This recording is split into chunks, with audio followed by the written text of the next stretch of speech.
Hi there. Welcome to the Sober Circle channel. Enjoy this speaker tape. And this leads me into the introduction of our speaker for tonight. I have been trying to think of something decent to say about my friend Harold in language that he could understand and at the same time not offend all of the women folk and most of the men folk present here tonight.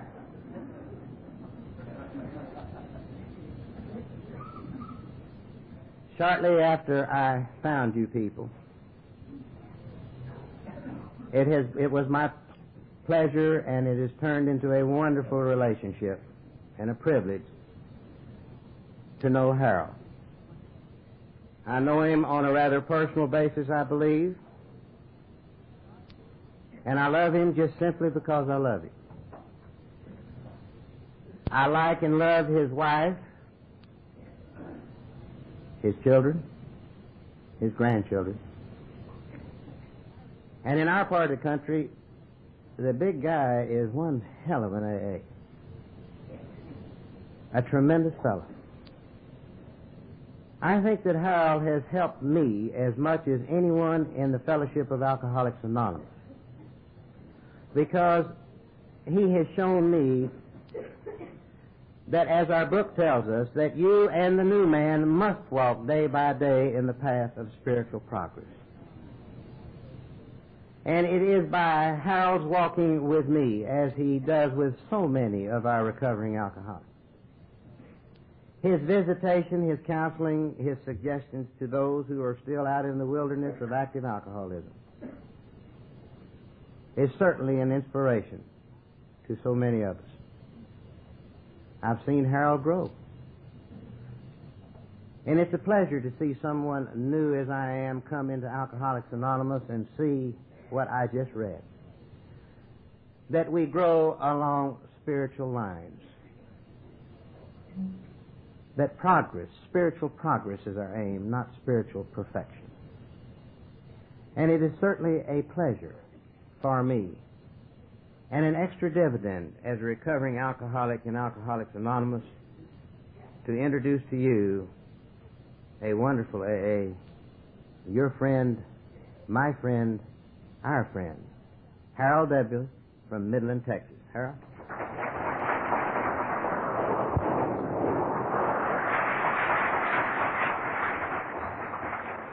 Thank you, Dave. You people are already in a hell of a lot of trouble. You take a Jewish tooth snatcher and a Gentile junk dealer for a program, and you had it.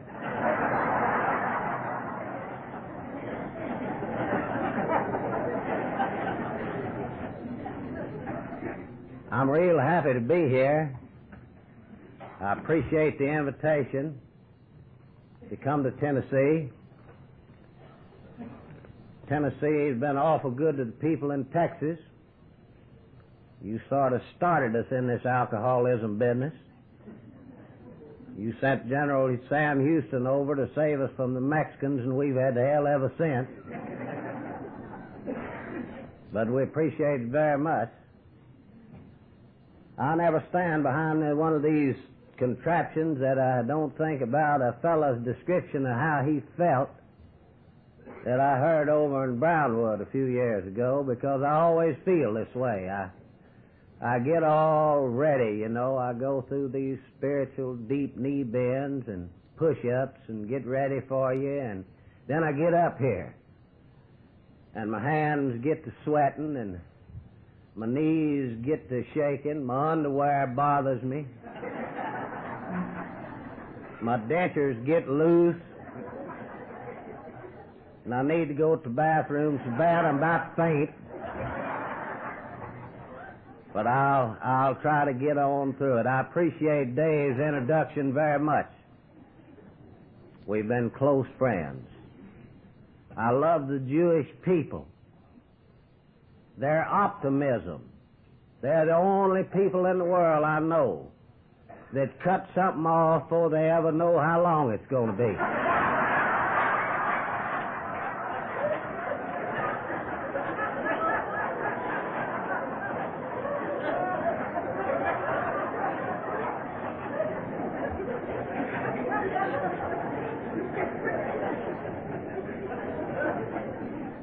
My name is Harold, and I'm an alcoholic.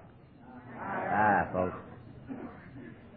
And because of God's grace, through this program, and by trying to practice the principles outlined in our 12 steps, I've had nothing to drink containing alcohol since April 27th of 1960. And for this, I'm deeply grateful. And it is as fantastic to me today to be able to stand and say I have not had a drink today as it was almost 11 years ago when I came here. The miracle of this program to me is not your behavior, your recovery, and your understanding. The miracle of this program was and is, and I hope to God always will be, the fact that for a drunk like me, who could not go one day without a drink, can stand and say, I have not had a drink today because of God's grace and the program of Alcoholics Anonymous. There's a feeling that always comes over me when I think about daily the fact that I have not had a drink.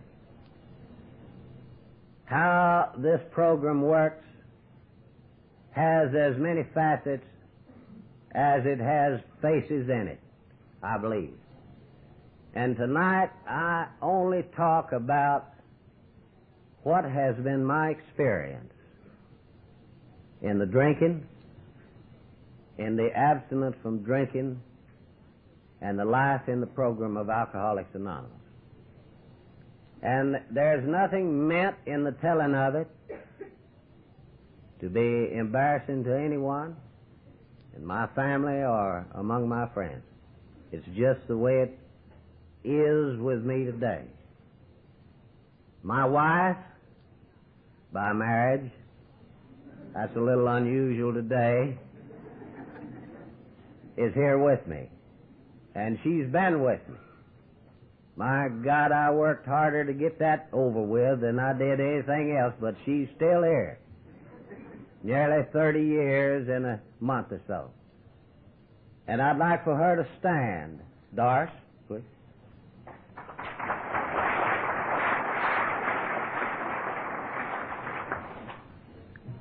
And I'm happy that she could be here with me. I'm real grateful tonight to be here because it's a meeting of Alcoholics Anonymous. And I'm always grateful to be a part of. I attend the group in Midland, Texas, where I came into Alcoholics Anonymous a little while before I quit drinking. I know y'all don't have that down here, but we have it out there. And I'm there if I'm in town, and I usually am, a minimum of 5 times a week. I like AA. I like drinking. There's some bars that I was there a minimum of 7 nights a week. So I try to do the same thing with this program. I enjoy it. I love its people. I was thinking a while ago, never in my time in this program have so many people that I love so much, I'm close to, all across this country, have been gathered in one spot at one time as there are here tonight.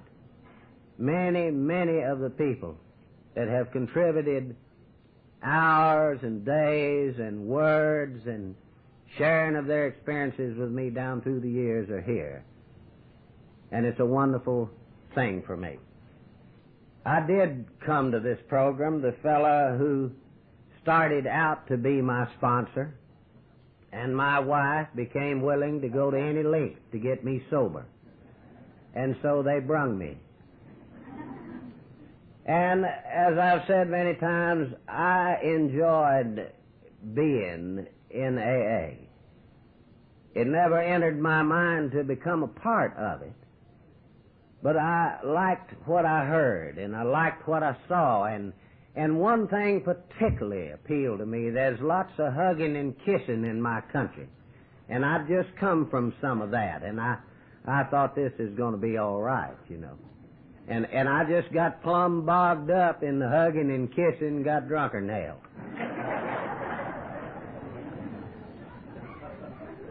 But I kept coming back to AA. I kept listening to some of this wisdom we hear today. You keep sitting there, and something will happen. And I'm here to tell you it did. It damn near killed me sitting there.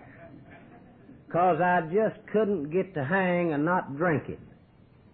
Now, praying, I got to be hell on wheels with that praying. And the silent meditation was an outstanding part of my program. And I came to meetings every night when I wasn't drunk. And I'd go 30 or 40 meetings in a row, and then I'd get sick. I'd found out I was sick. When I came here, I thought I was sick because I drank. But very quickly I caught on to the fact that I drank because I was sick. I like that. I really like that.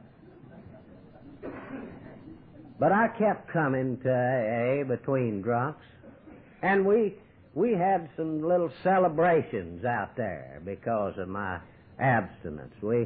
I'd been sober 30 days, and because of the local miracle, they let me be chairman on Sunday, which is something out in that country. And I arranged me a program. You know how every new drunk does. First guy he gets to talk is his preacher. And hell, I hadn't been to church or even up there to a funeral in God knows how, but I wanted him to come and say a few words. And then I got some fellas that I'd been real close to in AA, but I wanted to get closer to them because they were financially better off. And I got them to come, and I got my sponsor. And late Saturday afternoon, I had her all lined up. Wasn't nothing else for me to do. So I did her. I got drunk as hell. And I didn't get back down that row for a couple of weeks, but I finally waddled back in there and sat down, but it was quite a while before I got to be chairman. They put some rules up during my absence there. Had some of them board meetings and stuff like that. But I kept coming. But you know what I was looking for, and I hope to God there's one here tonight looking for it. Somebody to not overhaul my spiritual life, or not clean up my language or conduct, or not rearrange my financial burdens, or straighten out my marital affairs. I was looking for somebody to tell me how, in the name of God, I could live without drinking. That's what I was doing in AA. I knew there's a lot of things wrong with me, drunk and sober. I knew this. But I wanted somebody to tell me how I could go without taking a drink. I was tired of people that's the reason I ain't got no hair on the top of my head. People pat me on top of the head and tell me I was going to be all right. To keep coming back. God Almighty, why don't we ever say to a guy, look, I'll stay here, and you won't have to keep coming back. This is what I wanted, and I kept listening hard, and I moved from the back of the room up where I sat today on the front row. My sponsor suggested that it was further to the door from that seat than where I had been sitting, and I'm still sitting there. This is what I wanted to hear. I had had all of the drinking I could stand, and then I really got down to some serious drinking. I just thought I could drink till I came to AA. I thought I was just a normal drunk. Had a few problems, you know. They were late some days letting me out. This was a problem. no groceries, that inevitable conversation at home. You're standing there at death's door, and your wife says, "Sit down. I want to talk to you."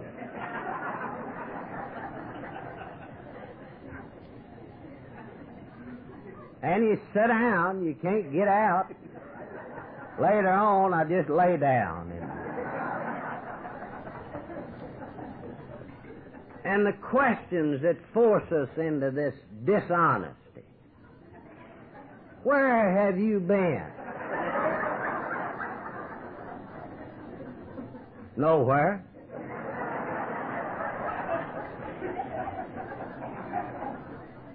What have you been doing?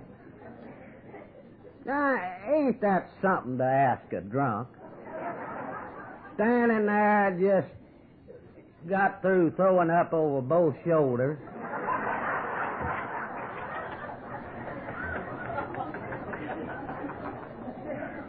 And shaking so bad if you can't pick your nose from afraid you'll put both eyes out.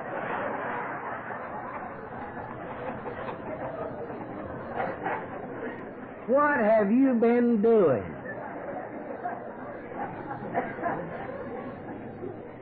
Nothing.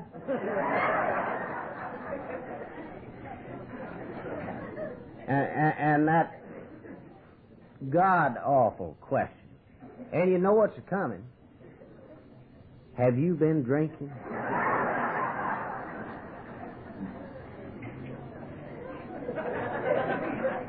Two beers. I could nurse 2 beers 2 weeks every other month. 2 beers. This is the condition I ended up in. Sick, confused, drunk. When I wasn't drinking, drunk. You know about that. Not able to face anything that wouldn't allow me to drink. And that God-awful, insatiable craving for alcohol. And I'd sit in those meetings with the sweat pouring off of me and my mind going like a drunk's mind goes and think, how in the name of God will I ever have what these people have? Some guy get up there and say, you know, on November the 2nd, 1894, at 3 o'clock in the morning, Palm Sunny, I'd had my last drink. And for 38 years, I've never wanted another one. And I thought, hell, he never wanted one very bad. He wouldn't have been here in the first place. But I began to listen to people that say to me, I haven't had a drink in 30 days. I haven't had a drink in 60 days. In 90 days. I began to listen to those people and I began to follow them around a little bit. I began to do some things besides hang out in the bars, drinking a Coke, being sure my old buddies were all right. I knew I was going to be back and I didn't want none of them to leave. And I ended up drunk every time. Riding around the country roads in West Texas, and there ain't no roads out there that ain't country. With a paper, a newspaper, didn't make no difference what day, and a quart of whiskey. And bawling and squalling and a slobbering and a jerking and a carrying on like a drunk will do. Wondering how in hell am I ever going to get out of this? And thinking over and over and over again as you've thought, there's not but one way. I'll kill myself. Never dawned on me I'd damn near killed off everybody else. And I thought this would be the thing for me to do. And drink that whiskey and dream about that funeral, laying there, thousands of people filing by. We'd have just been a little kinder,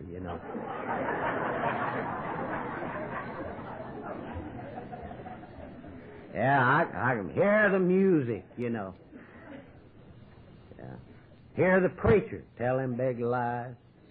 I was a deacon in my church. Not the church y'all have down here that Dave, one of them little offshoots. Not the church that Rozier talks about. But we had one church up there. They let me in, and they made me a deacon. They'll never do that again. I've been sober nearly 11 years, and they ain't mentioned it since. But I belong to a church where they serve communion every Sunday. Every Sunday. And being a deacon, I had to serve communion. And sometimes I'd get the bread, and sometimes I'd get that juice. Now, I was all right on the bread deal. It don't rattle, but that juice deal... Boy, I want to tell you something. I never will forget one Sunday, and I don't lie too much anymore. My wife's here, and I can prove this. I'd had a drink or two before the ceremony. Had to. And I was standing there with this communion platter in my hand with them cups in it. Sound like a bunch of Mexicans dancing. And the preacher was praying, and he'd about got down to the Ubangis and the lower Slavovians, and I was still shaking, and he had to reach out and put his hand on my arm so he could finish praying. I was interfering with everything. And there's some old women there that always sit down on the front, got to complaining about me sloshing that grape juice. And if they didn't drink it when I had it to them, I just snatched her back. I couldn't waste any time. I had the great pleasure, after being sober 2 or 3 years, to just get up one day in that church and tell them how sorry I was about the way I'd acted and how I'd behaved. Now, I'm not a good church member anymore. I respect what they stand for. But I'm a good member of Alcoholics Anonymous if being there when you need to be there, and going when your phone rings, putting a little something in the pot, and this is where I belong. But finally, I decided that AA was not for me. I was trying, I think today, as hard as I knew how, to stay sober. We didn't have near as many experts then as we got now. Today, a guy can tell you right off what happened to you. Just right off. How come you to get drunk? Yeah. Yeah, today in AA, you ain't got no problem that somebody hadn't solved, and they've got some solutions that they haven't many problems come up yet.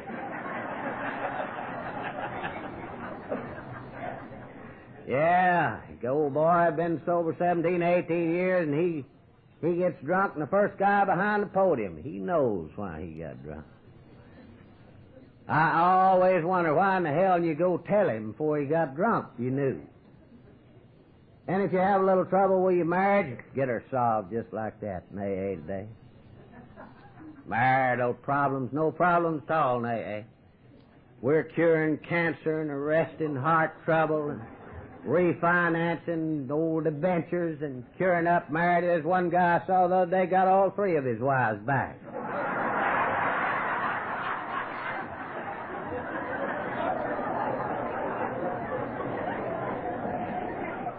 I think they call that fringe benefit. Yeah.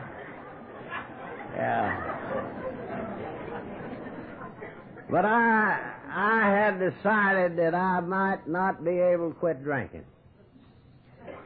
So I waddled over to the liquor store and papered myself another case and came back to a motel there in my hometown, not too far from where I live, about 3 miles on the edge of town. And I went in and I locked the door. I don't know why wasn't nobody following me, and there didn't nobody else want in there. But I locked the door and I stayed there 13, 14 days. I never came out, nobody came in. And I just lay down and started emptying bottles. This is all I knew to do. It really was a give-up shot with me. I just figured if AA wouldn't work, and it wasn't, and I didn't know why. I really didn't know. And I haven't learned after 11 years, folks, why it didn't. I don't know how a guy looks when he's ready to quit drinking. I don't know what happened to him when he goes back to drinking. I don't know. He don't either. I've never had one to tell me. I know why.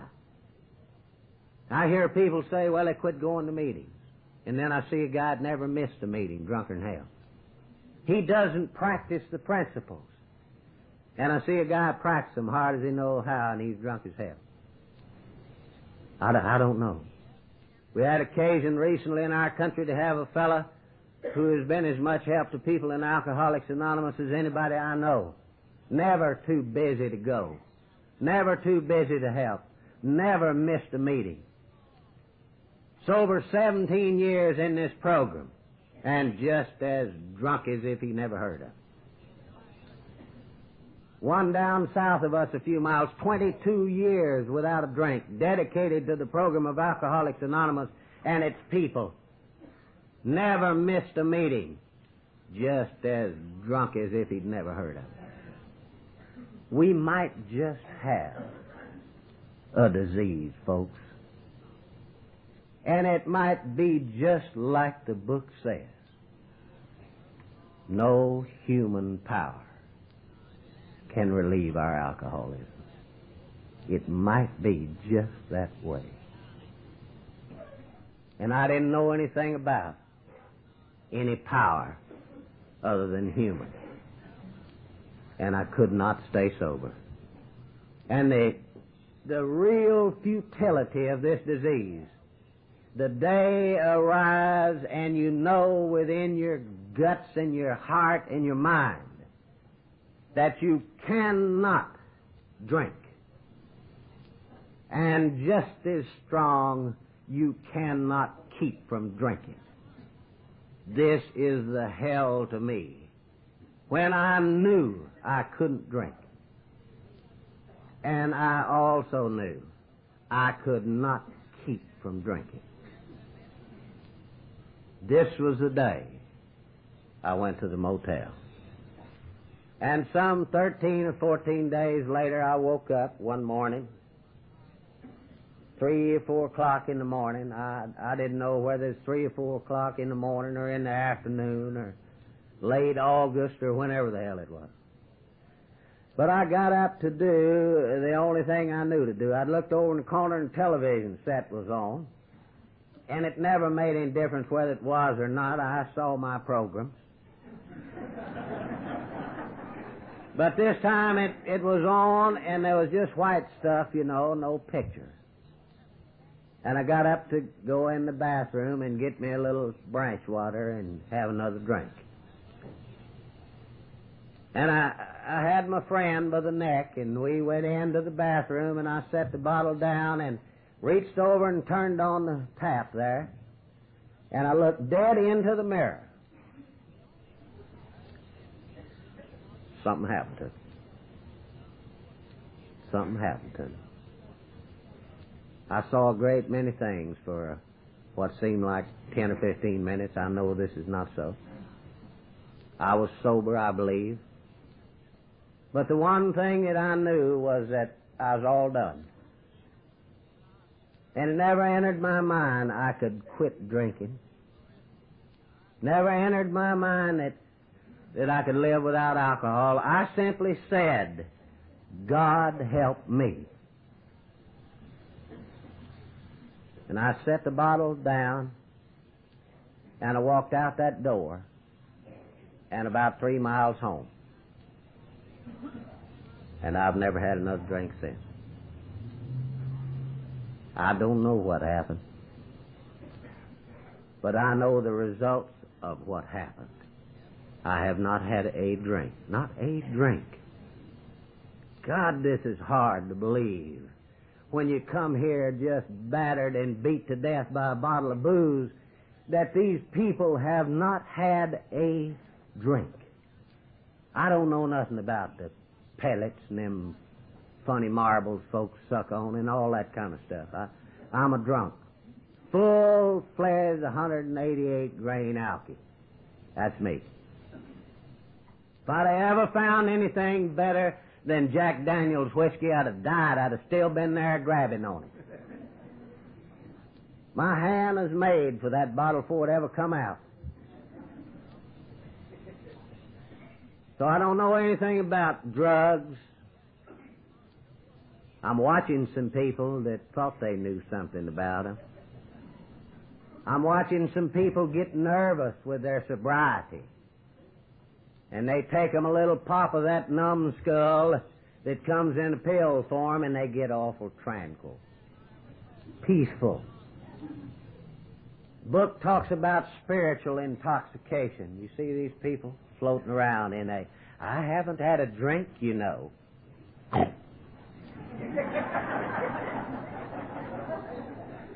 I don't know anything about that. And don't want to know. But I do know about that booze. Now, when I came back to AA, and it wasn't the next Sunday, I can tell you that, I spent a week or two there having fits. Dandies. I had some of those things when they first come out, folks, that they talk about today. Just all kinds of hell in a bedroom. Everything happened to me. I'll never forget one morning Kaiser Wilhelm was there.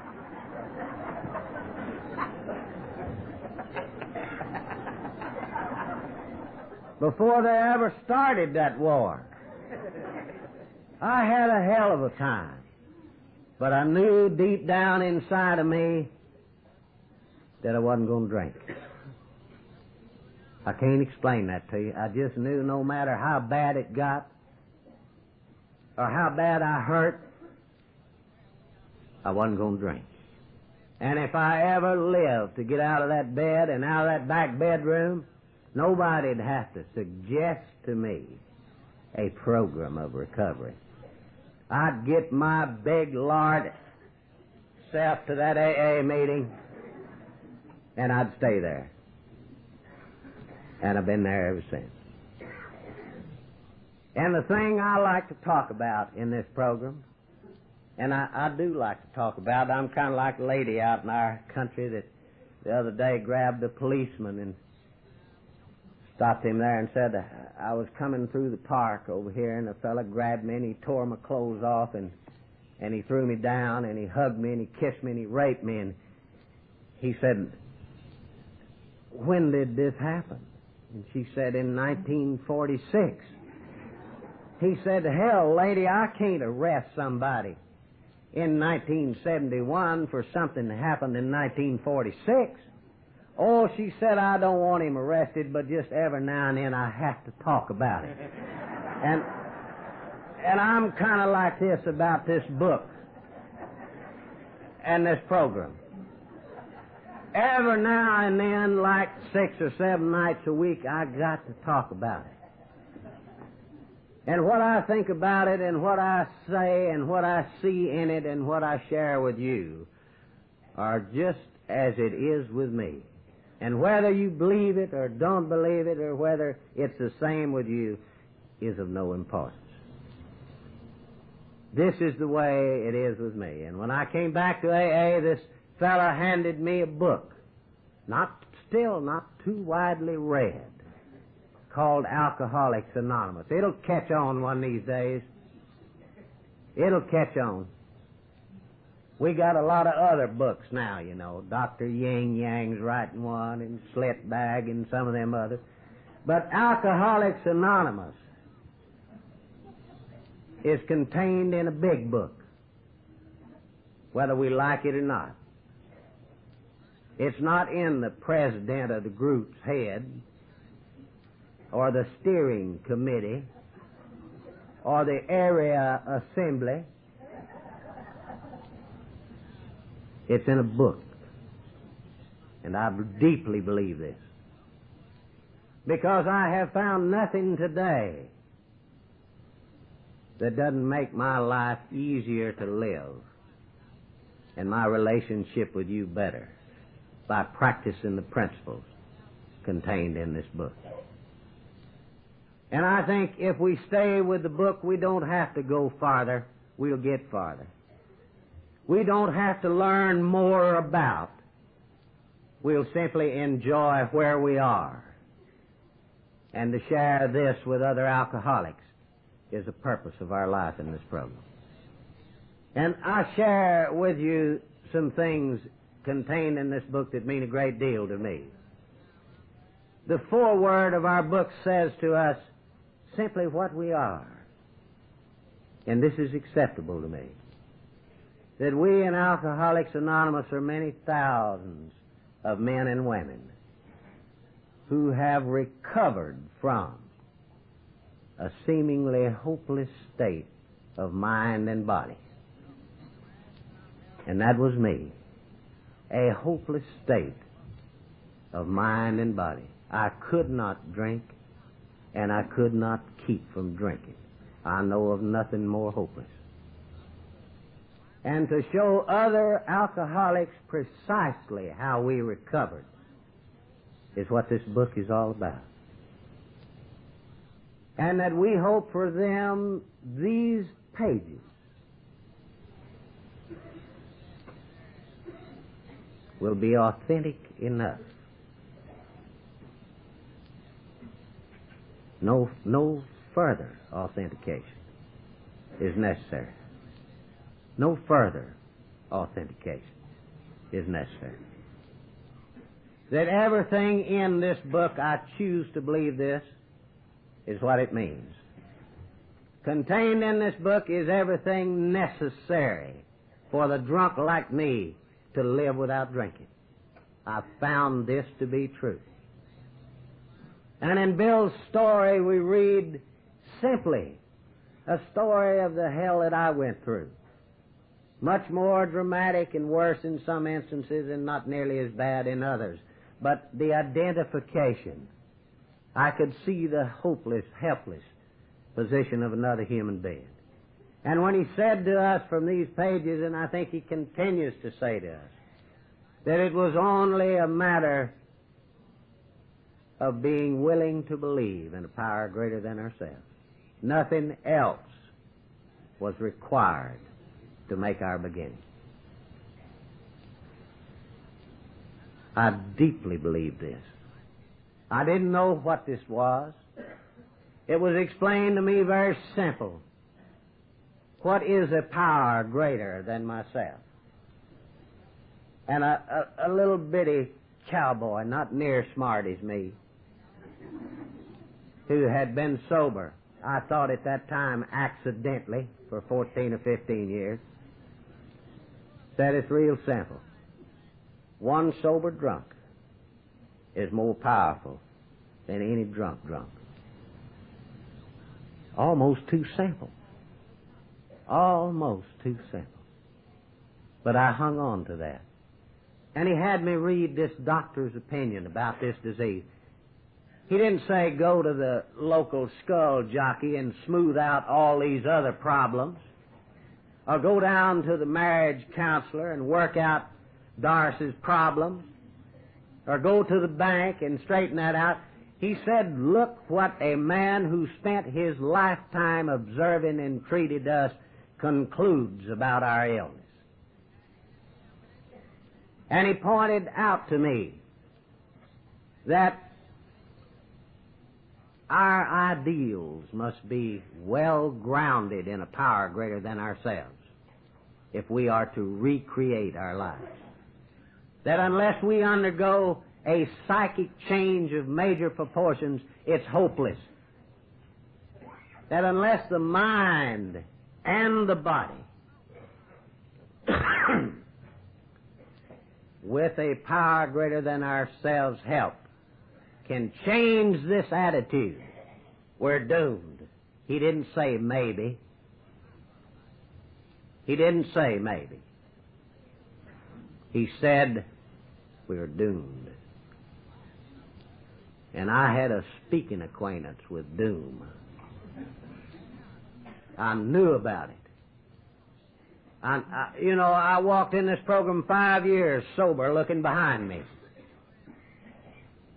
I knew about doom. I knew any day it's going to catch up with me. Something's going to happen. It's too good.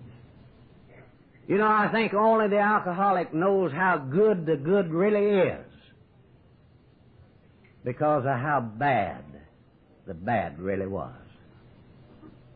I think we know more about the need for outside human relationships because of the deep gnawing misery that came when there was nobody there but me and the judge. And our book tells us this. In our second chapter, it offers a simple solution to our problems. A simple solution to it. A whole chapter not filled with problems, but filled with the answer. That a much more important demonstration of these principles lies ahead of us in our affairs. This is not a yeah-but program. You don't get a program in a ticket. It's not a spectator sport. There ain't no ball game here till you get to bat. AA is something you got to get in and own you and up to your belly button in it. And you become a part of it. And there's a feeling that comes with just being sober. My God, what are we looking for in Alcoholics Anonymous? Sobriety. To live today without drinking. Totally live all day today. All day long today. I haven't wanted to drink. You put me in the Sheraton Peabody Hotel prior to April 27th of 1960. At the same time I checked in this afternoon, and I'd be gone by now. They would have taken me out of here with a little arguing. I was bad to argue. But I got where I wasn't breaking even.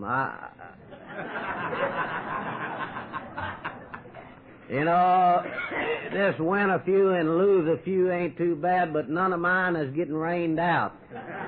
We was playing them all, and the percentage was bad. And we look at our alcoholism in this third chapter. We look at the thing that we suffer from. Unless you and I remember the last little admonition in that chapter. That at certain times, the alcoholic has no effective mental defense against taking the first drink. And except in rare cases, neither he nor any other human being can provide this defense. His help must come from a power greater than himself. I have had this experience, and so have you. That my continuing my sobriety was out of my hands. I was in a drinking situation. I was facing the problems that forced me to drink, and I was going to drink, and yet I didn't drink. My help came from a power greater than myself. And as we look at the attitude of the agnostic in the fourth chapter of our book, you and I who came here because there was no place else to grow eventually. Some of us came when we still had a few choices. But the last time we walked through the door, this is it. There wasn't any place else to go. Look at what kind of people this chapter tells us we are. We were people having trouble with personal relationships, with unhappiness. We were a prey to misery and depression. We had a feeling of uselessness. We could not make a living or be of benefit to others. This fit me. This is what I was. No matter how bad I wanted to do without, I could not. No matter how desperately I sought to succeed in staying sober a day, I could not. This is the kind of a person I was. I've heard all kinds of definitions of the alcoholic. All kinds. We're getting smarter about this by the day. Anybody can tell you whether you are or not. There ain't many people can tell you whether you're going to do anything about it or not. But this chapter gives me the finest definition of what I was. When it says, if when you honestly want to, you cannot quit drinking entirely. Or if when drinking you cannot control the amount that you drink, you're probably alcoholic. This was me. I couldn't quit entirely.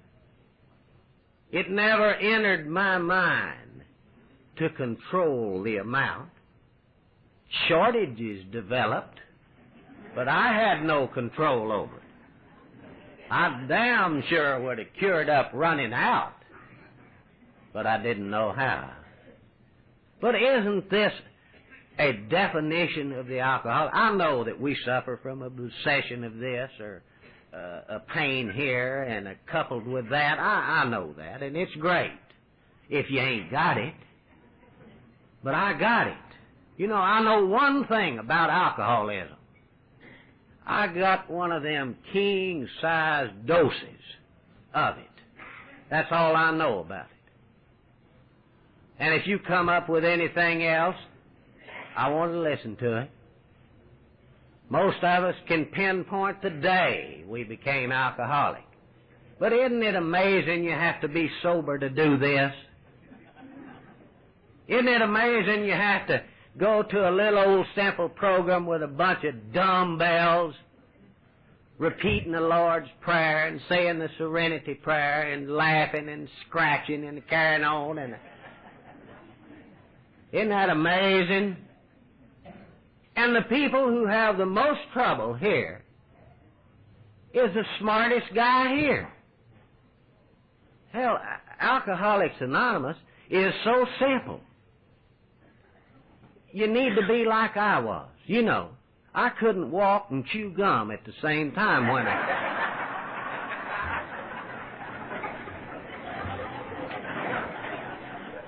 And I began to notice this from about the third morning you scratch your watch and wind your butt, you're in trouble.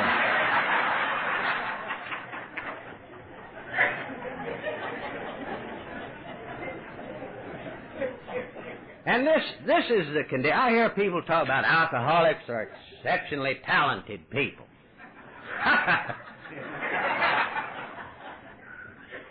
A drunk's either laying down or standing up. He's either puked on you or he's aimed at you. He either wants a drink or he's passed out. Now, is that complicated?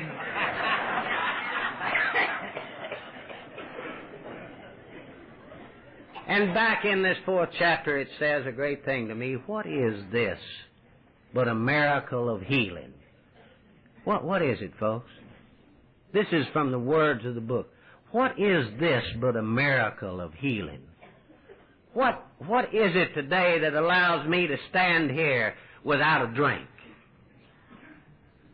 The elements are simple, the book says. But what is it but a miracle of healing? the 5th chapter of the big book, the most quoted and least read, I suppose. If some people didn't hear it before the meeting started, they'd never know what we was talking about. And all of AA, folks, ain't in the 5th chapter. There's just 4 steps there. Just 4 steps. But there's a great thing there that says to me that probably no human power could relieve my alcoholism. And that when my spiritual malady was overcome, when my spiritual malady is overcome, I'll straighten out physically and mentally. Not when I get elected delegate, or when I win the bingo prize, or if I'm chairman at the birthday party. Not that at all. When my spiritual malady is overcome, I'll straighten out physically and mentally.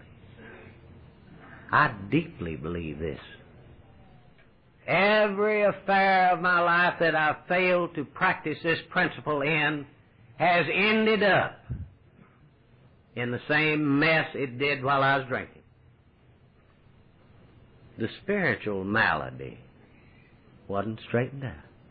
It wasn't overcome. But when it is, all's well. And what's right for me may be wrong for you. I don't demand this of you any longer. But if it's right for me, it's here. It ain't up here. I finally got Alcoholics Anonymous out of up here and put her right here. And don't hurt no more. I don't need to know so much. I'm disappointed when folks don't ask me, but I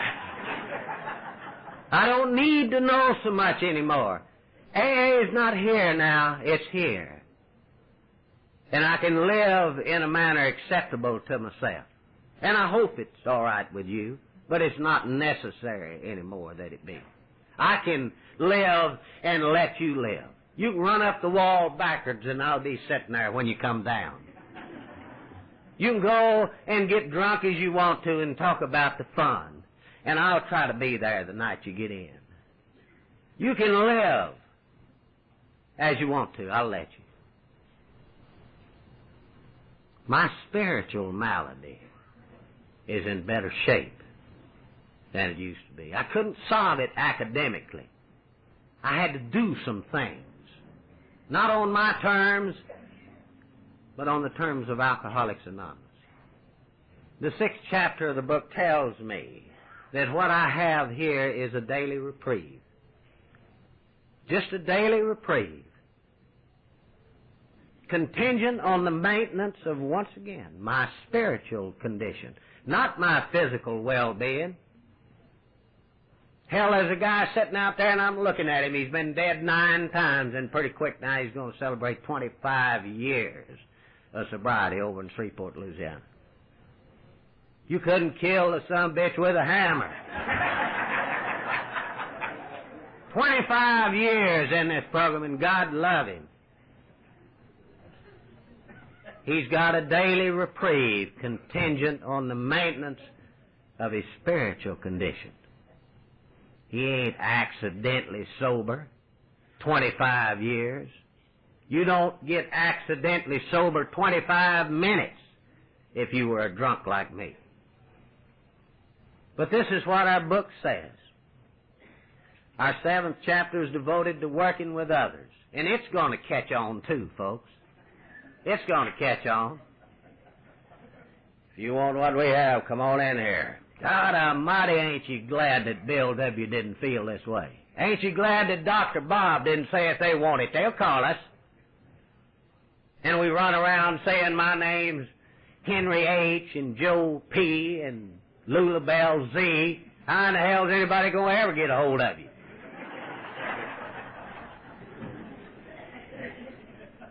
I am so eternally grateful that somebody wanted to share the fact they could live without drinking with a bum like me that couldn't. And they came and they got me and they drugged me out of my house and plopped me in a meeting of Alcoholics Anonymous.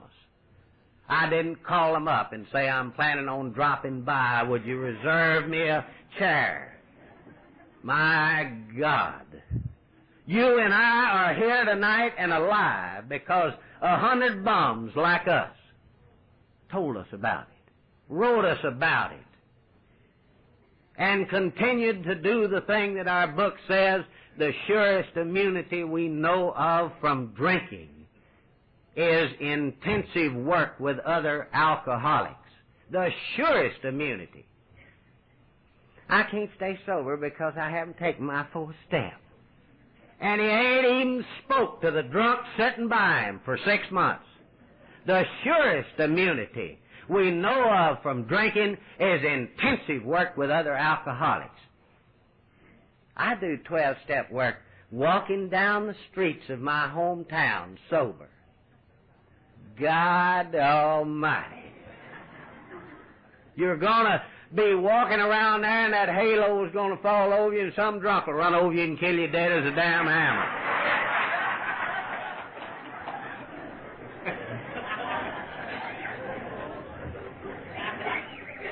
We don't need to be the man of the year. Let's be the sober drunk of today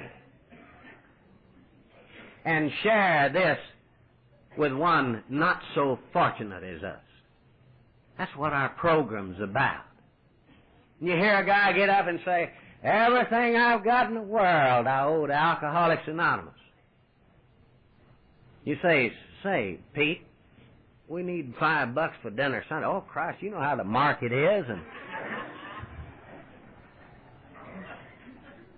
you got an old drunk needs something to eat or a pair of shoes to wear or a shirt to cover him up with.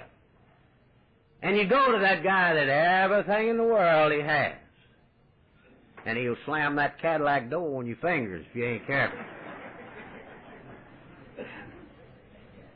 Or he'll look at that Rolex and have to run across town. Or tromp on you with them alligators. That son of a bitch forgot when he was looking at that Timex and wearing them tennis shoes.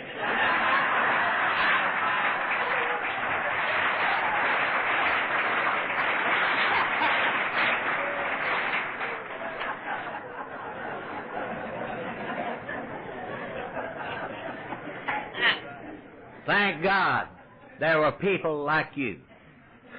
Just sober, solid, better smelling, weller dressed, happier folks sitting in a meeting of Alcoholics Anonymous when I needed you. Thank God. And I knew about you because you'd told some other people, and those people had told some other people. And let's don't get this thing messed up in big buildings and big conventions. This circus is great we're having here this weekend. But let's think for just a minute about the guy that ain't got $5 and ain't got $6. And he's still got the Timex and the tennis shoes. And he can't catch a ride to Memphis, and he can't stay in the Sheraton Peabody. Let's think about him. You and I are here today because he's out there. But you and I won't stay here if we don't bring him in from out there. Primary purpose, to stay sober and help other alcoholics. Let's don't get to be a great mutual admiration society, because we'll be the biggest bunch of drunks that ever come down the pike. And I'll tell you, there ain't no more demand for them today than there was when you and I quit. And if this thing really is progressive, and I believe it is, think about what a hell of a day tomorrow'd be if we tried on a little of that flip this evening. But because somebody knew the surest immunity from drinking was intensive work with other alcoholics, is why you and I are here, why we're sober. The 8th chapter to the wise contains in it what I believe to be the greatest promise I have ever read in any book anywhere. And God bless the Al-Anons. My wife celebrates her 2 years in Al-Anon before I ever got here. And I have seen in my group in Midland, Texas, that old raggled, bony-looking Al-Anon sitting there, that lost look in her eye, meeting after meeting, and pretty soon the object of her affection stumbles through that front door to find out what the hell's going on down here.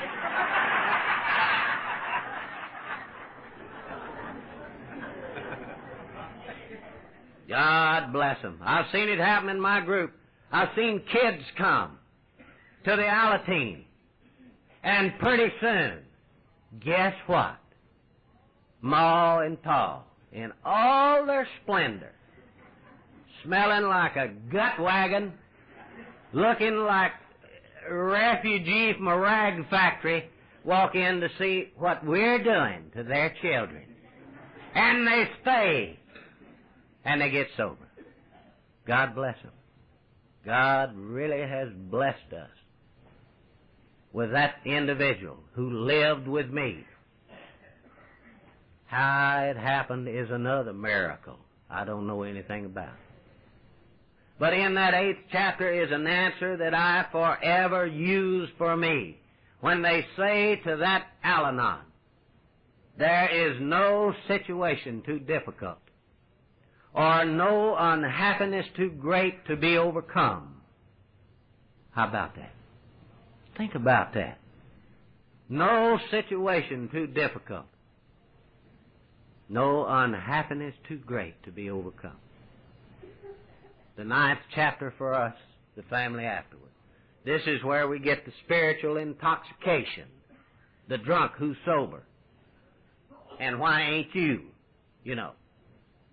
But if we'll listen in this chapter, listen and put our minds and see that our dark past in God's hands becomes our greatest possession.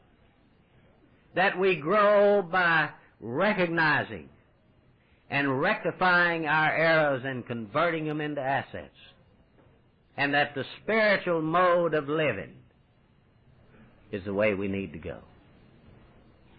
And the 10th chapter of our book, To the Employee, tells us over and over through the experiences of this man and others that except for kind and the intervention of people, you and I would be unemployable today. And it's all summed up in the vision of sobriety. You see, my sobriety had to be a vision when I was 30 days and 60 days and 90 days and a year and 2 and 3. It had to be a vision you gave me. I could not believe it. But when you said you hadn't had a drink in a year, and in 10, and in 20, and in 25, it became a vision for me. I only had to do what I'm doing today. That's all. AA's vision became right now. If I don't drink right now, I never will. How about that? If I don't harm or hurt you or mistreat my fellow man right now, I don't ever have to. This chapter told me that I'd come to know something about the love of my fellow man. The true meaning of love thy neighbor. And I learned I could love you, but you couldn't love me. I couldn't let you. I couldn't let you in here. This was a temporary place. I wasn't drinking, and I might not be here long. And if I let you in, you might hurt me. But the walls slowly come down. And in this chapter is a line that I wish was the theme for every conference in AA today. I wished it was hung on every meeting room wall in Alcoholics Anonymous. When it says to you and to me who are sober here tonight, that no one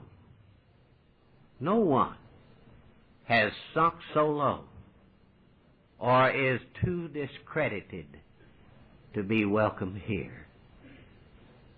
Folks, that don't leave out anybody. That don't leave out anybody. Black, white, anybody. Crippled, well, rich, poor, no one. Let's don't upgrade it too much, folks. Let's don't upgrade our society too much. Don't get too affluent. Remember, no one has sunk so low or is too discredited to be welcomed here. Thank God for that line. Some of us, had we had any requirement other than a desire to stop drinking, they'd have never let us in. I had sunk low. And I not only had discredited myself, but others.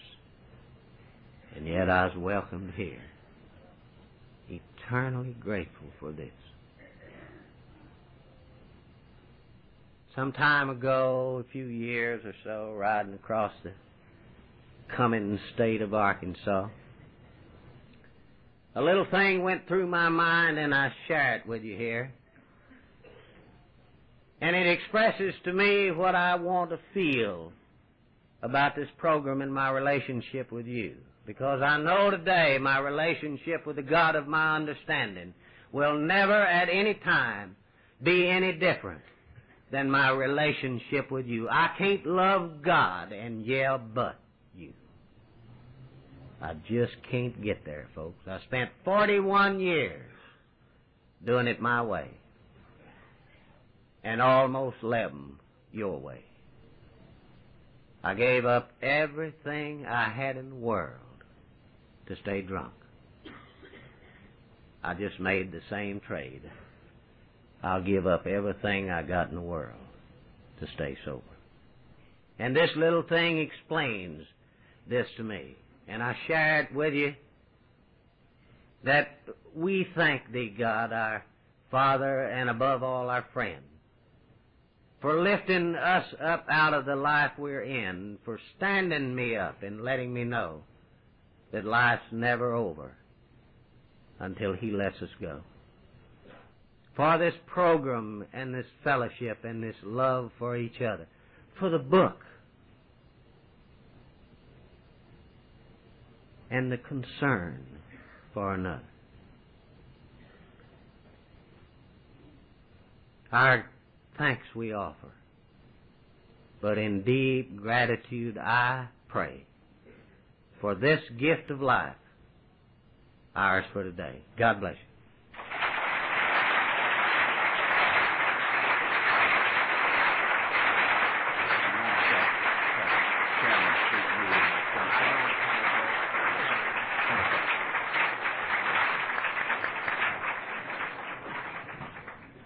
Thank you, Harold. One short announcement. I've been asked to remind you that they have a meeting at 10 o'clock this evening. The chairman speaks. If there are no further announcements, if you'll rise while we'll close with the Our Father. Doris, would you lead us in Our Father, please? Father, who art in heaven, hallowed be thy name. Thy kingdom come, thy will be done, on earth as it is in heaven. Give us this day our daily bread, and forgive us our trespasses, as we forgive those who trespass against us. And lead us not